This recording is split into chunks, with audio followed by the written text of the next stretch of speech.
आतंक मचाओगे? हम सबसे शांत प्रिय देश है, सबसे शांत प्रिय हमारी सेना है।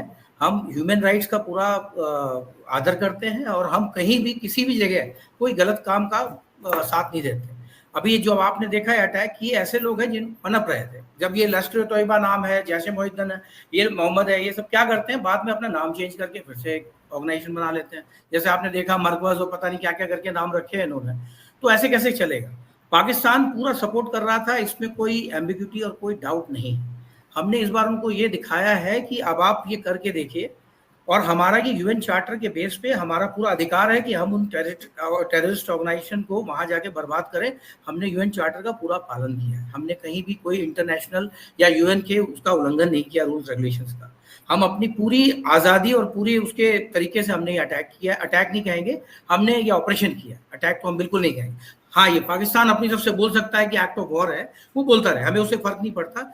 और हमने इस बार जो इनको मैसेज दिया है, वो मैसेज ये दिया है कि ये अभी तो ये छोटी सी फिल्म है, अभी तो पूरा मतलब कहते हैं ना ट्रेलर दिखाया हुआ है। हमारे पास और भी जगह के वो है और हम छोड़ने वाले नहीं है, ना ही हम डिस्कस करेंगे सब चीजें।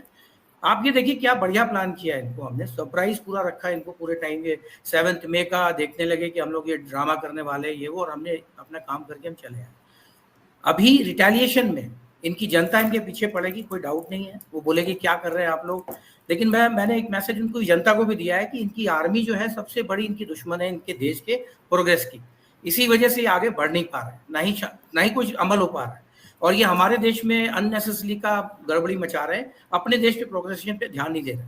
अगर रिटेलिएशन में ये कुछ भी करेंगे, हम तैयारी से बैठे हैं, हमें कुछ भी नहीं करना। हमें 25 मिनट में तो इन्होंने ये किया, 25 मिनट हो सकता है और बड़ा काम कर दें। इनके लिए यही बाकी है कि ये अभी चुपचाप बैठ करके जितने भी इनके लोग हैं, वो जितने बचे हुए वहां पे टेररिस्ट ऑर्गेनाइजेशन है, सबको खत्म करें, नेस्तो नाबूद करके वहां से भगाएं, या हमें परमिशन दें दोबारा। कहाँ कहाँ है, हम आकर के फिर से उनको खत्म करेंगे। अमेरिका ने सबसे पहले उसामा बिन लादेन वैसे ही करके मारा था, वो भी ऑपरेशन। हम कहीं भी गलत नहीं, हमने वही किया जो अमेरिका ने पहले किया था। सारे बाकी विदेशों का भी हमें सपोर्ट मिला हुआ। रही बात इनकी सेना, अब अगर आप इनकी सेना को देखें, उनके 5,64,000 की इनकी सेना है। इनके पास 2,000-2,500 के आसपास एयरक्राफ्ट हैं, इनसे सबसे डबल हमारे पास है, और हमारे पास 10.5 लाख के आसपास है। और हम पूरी तरीके से सक्षम है इनको हर तरीके से झेलने के लिए। ये है कि नुकसान अगर पाकिस्तान के ऊपर हम, आपको अब पराक्रम याद होगा, तब मैं भी यंग था और बॉर्डर पे था उस समय, हमने इनको खड़े खड़े इनको मार दिया। हमने कुछ नहीं किया, हम केवल वहां खड़े रहे, बैठे रहे, बर्बाद हो गए। इस बार अगर इन्होंने कुछ भी किया, ये बर्बाद तो होंगे। साथ में इनको जो इन्होंने, हम ऐसा कोई भी काम नहीं कर रहे हैं जिसमें कोई हमें बोले कि हम किसी के साथ, या हमने किसी, जो भी वेपन हो रहा है, जो भी हमने इस्तेमाल किए, वो बिल्कुल तरीके से सोफिस्टिकेटेड वेपन्स का इस्तेमाल हुआ है, ताकि जनता, वहाँ की पाकिस्तान की जनता के साथ कुछ भी गलत ना हो, किसी की निर्दोष की वो ना हो। और इलाका हमने देख करके टारगेट किया है, जिस इलाके में इनके कैंप थे, जहाँ पे हाफिज अभी 15 बंदे, 14 बंदों का उन्होंने क्लेम किया है, उनके घर परिवार सब चले गए, ये बोल रहे हैं। डोंट नो अभी पाकिस्तान ने क्या 26 आदमियों को बोला है मरने का, 38 के आसपास उन्होंने बोला घायल है। मेरे ख्याल से ज्यादा है, ये कम नहीं है, ज्यादा है। हमें अपनी एयरफोर्स के ऊपर पूरा नाज है, कितनी बखूबी से उन्होंने अपना कार्य को जो किया है, ये मतलब दिल से सैल्यूट है, हर एक हिंदुस्तानी आदमी भी करेगा कि टाइम पीरियड में जाके टारगेट को बर्बाद करके वापस सेफली अपने सारे बंदों के साथ आना, ये बहुत बड़ी बात। रही बात रिटेलिएशन की, पाकिस्तान के पास रिटेलिएट करेगा, इसमें कोई डाउट नहीं रखना है। कब करेगा, हमें तैयार रहना है। और इस बार अगर करेगा, तब वो एक्ट ऑफ वॉर हमारे लिए होगा और हम फिर चढ़ाई करेंगे। क्योंकि हमने पहले ही बता दिया कि हमने जो किया है, आपने जो हमारे साथ किया था, हमने केवल यूएन चार्टर के अंदर में रह के, अपनी मर्यादाओं के साथ रह करके, अपना केवल उन्हीं लोगों से ऑपरेशन चलाया है जो आपके यहाँ गलत तरीके से रह रहे। कश्मीर का मुद्दा, पाकिस्तान की एक महिला थी, उन्होंने बड़ा अच्छे तरीके से बताया था, ये पाकिस्तान वाले इसको ऐसे झेल रहे हैं कि मतलब एक हस्बैंड वाइफ का झगड़ा है, जिसमें वाइफ हस्बैंड के साथ है, और एक तीसरा बंदा आके बोलता है नहीं, वाइफ जो है मेरे साथ में रहेगी, इसके साथ नहीं रहेगी। इट इज लाइक दैट, तीसरा बंदा is like a Pakistan, wife is like अ पाकिस्तान, ये ऑक्युपाइड कश्मीर हमारा वाला, और भारत है अपना हिस्सा। तो अब वो जाके इंटरनेशनल फोरम में बोल रहा है, जबकि हस्बैंड वाइफ एक साथ रहना चाह रहे हैं। उस तरह का एक बड़ा अच्छा वो आया था। तो कश्मीर का मुद्दा यही है, अच्छा खासा प्रोग्रेस कर रहा था, सारे बंदे अच्छी तरीके से रह रहे थे।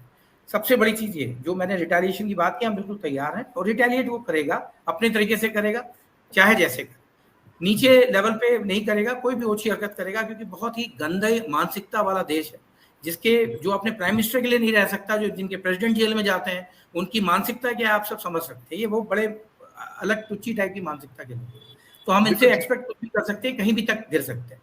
लास्ट बात ये है कि अभी हमारा टाइम ये है कि हमें जो इन्होंने हमारे यहाँ हिंदू मुस्लिम का वो करना शुरू किया था, आप देखिए आज सोफिया कुरैशी को आर्मी ने कितना अच्छी तरीके से आज मैसेज पहुंचाया सबको, कि सोफिया कुरैशी को वहां पे खड़ा किया दिखाने के लिए कि हिंदुस्तान की आर्मी एक सेकुलर आर्मी है, सारे धर्म के लोग यहाँ पे एक साथ कंधे से कंधा मिला के लड़ते हैं।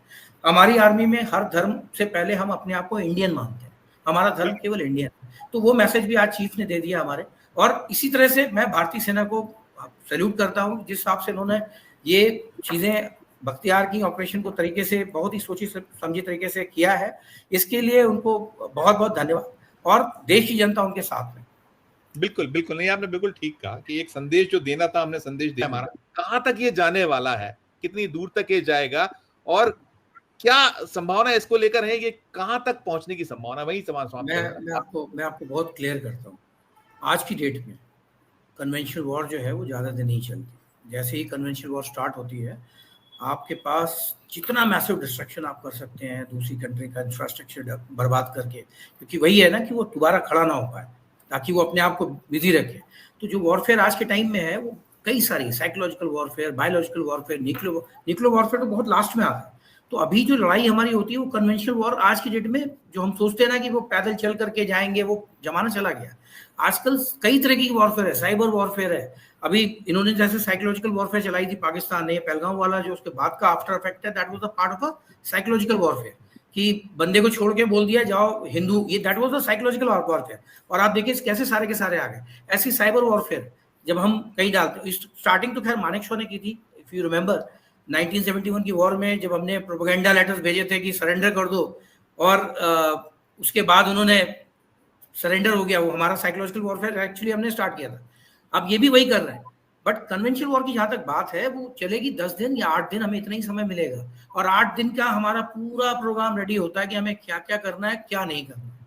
और उस टाइम में उनका भी वैसे ही प्रोग्राम है कि 8 दिन में, क्योंकि उसके बाद international forum everybody will come into play, तो हम नहीं कुछ कर पाएंगे। तो हमारे पास इसमें कोई निर्णय नहीं होगा, पहले मैं बता दूं, हार जीत का निर्णय नहीं होगा। हार जीत का निर्णय हो ही नहीं सकता कन्वेंशनल वॉरफेयर की आज के टाइम में, मैं लिख के दे सकता हूँ आपको। ओनली थिंग इज दैट कि कौन किसको मैसिव डिस्ट्रक्शन कर सकता है, उसके इंफ्रास्ट्रक्चर को तोड़ सकता है, उसकी हर चीज को तोड़ सकता है, वही हमारा प्लान रहेगा। सो दैट, और हमारा भी यही काम है, हमने पहले से पहले इंस्टॉलेशन सब कुछ हमने ध्यान रखा है, जैसा उन्होंने कर रखे हैं, एयरमार्क हमने भी कर रखे हैं, ये सारी चीजें पहले से ही डिसाइड होती हैं। तो ये वॉरफेयर जो है हमारे निशाने पर अमित जी केवल और केवल जो आतंकवाद है वो है हमारे निशाने पे, वो अड्डे हैं हमारे निशाने पे, ऑपरेशन हमारा सिर्फ हमारा अभी फिलहाल के लिए। लेकिन मैं ये बात कर रहा हूँ, अगर वो एक्ट ऑफ वॉर में वॉर के हिसाब से अटैक की कोशिश करते हैं, मैं तब की बात कर रहा हूँ, अगर वो अटैक पे आते हैं तो हमारा क्या काम। अभी मैं बात नहीं कर रहा हूँ, अभी तो मैं केवल अपनी हद के अंदर में रह के हम अपने देश को बचाने के लिए जो हमसे हो रहा है वो अभी हम वो कार्य कर रहे हैं। लेकिन अगर उन्होंने कुछ गड़बड़ की है, जैसे क्रॉस बॉर्डर उन्होंने स्टार्ट की, फायरिंग उन्होंने स्टार्ट की, हमने उनको कई बार चेतावनी दे दी आप बंद करें इसे, लेकिन वो स्टार्ट कर दिया उन्होंने, तो that means they have initiated the war. अब हमारे पास इंटरनेशनल फोरम में केवल परमिशन लेनी है कि भाई देखिए this is what is happening, Poonch में हमारे इतने बंदे भी कैजुअलिटी हुई है और अब हम पीछे नहीं हटेंगे।